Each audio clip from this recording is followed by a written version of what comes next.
Bonjour tout le monde. J'aimerais aujourd'hui vous présenter l'histoire de cas du jeune Tommy.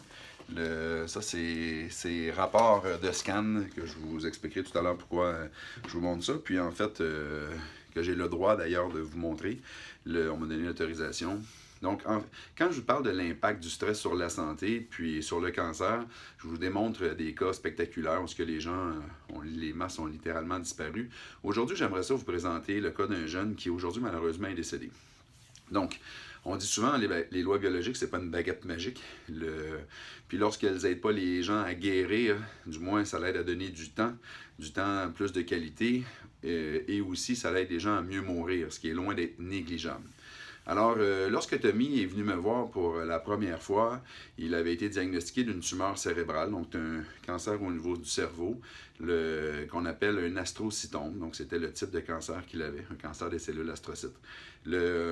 Puis, en fait, la médecine lui donnait de 2 à 6 mois de survie, donc il était suivi par la médecine, bien entendu.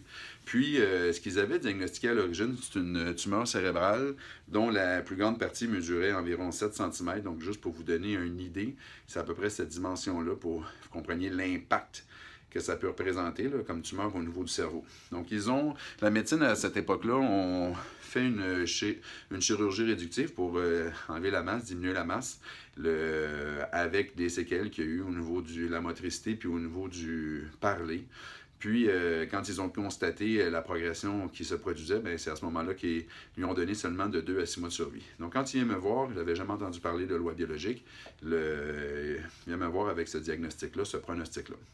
Mon travail à moi, c'est d'aller identifier dans sa vie quel stress est à l'origine. Donc, puisqu'on parle des cellules astrocytes au niveau du cerveau, il faut comprendre leur fonction. Donc, une de leurs fonctions est de protéger, ou plutôt de guérir, de soigner le système nerveux central après une blessure ou après une maladie. Donc, quand je cherche ces stress, ça fait partie des choses que je vérifie dans son dossier. Puis qu'est-ce que je constate à 16 ans?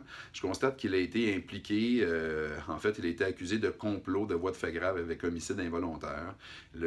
Puis l'histoire, ce qui se produit, c'est qu'il était jeune, 16 ans, il était embarqué dans une voiture, puis le conducteur, qui était homophobe, donc il détestait les homosexuels, est arrêté dans un endroit où il y avait des rassemblements d'homosexuels, a sorti un homme de cet endroit-là, il s'est mis à lui frapper à coups de poing sur la tête, jusqu'à temps que l'homme décède devant lui, en fait devant Tommy, qui était assis dans la voiture, qui ne savait pas du tout ce qui se produisait, comment ça se fait que cette réalité-là se produisait. Donc quand que je me mets à discuter de ça avec Tommy, il me dit à quel point qu'il était désolé de la mort de cet homme-là, puis je lui dis effectivement, parce qu'en réalité, ton cerveau essaie de réparer le sien pour pas qu'il meure. Donc, c'est pour ça que les cellules astrocytes se mettent en activité. Donc, quand je continue les recherches, je réalise que dans le même âge, 16 ans, sa sœur a eu un accident de 4 roues, qu'elle s'est cognée la tête contre un baril. Puis, lorsqu'il a vu sa sœur par la suite, elle était à l'hôpital dans le coma paralysé avec une sonde dans la tête.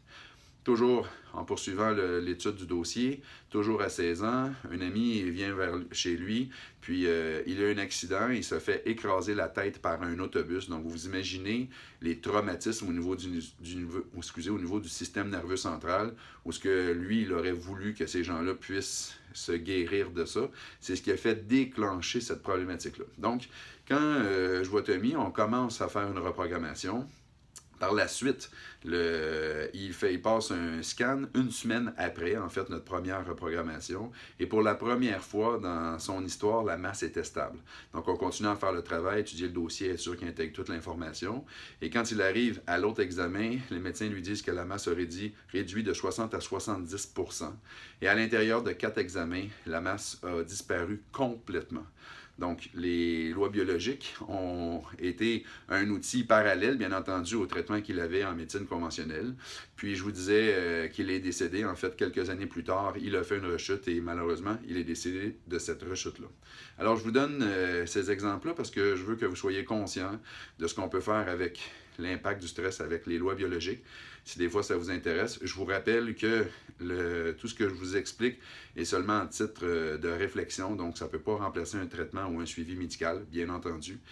Si jamais vous voulez en savoir plus sur l'impact du stress sur notre vie, c'est pas juste sur le cancer, mais sur notre vie en général, je vous rappelle qu'il y a une formation qui est en ligne, juste un petit instant, qui s'appelle Les fondements des lois biologiques. Donc, si jamais vous êtes intéressé à en connaître plus, vous pouvez vous inscrire à cette formation-là en allant sur le sautquantique.com. Puis si vous voulez en savoir plus spécifiquement sur le cancer, vérifiez les prochaines dates de la conférence Le message caché du cancer, conférence d'1 heure et demie où je vais vraiment en synthèse expliquer l'impact du stress puis donner des détails, une vision, voir d'un angle différent l'impact du stress sur notre santé et un angle différent du cancer.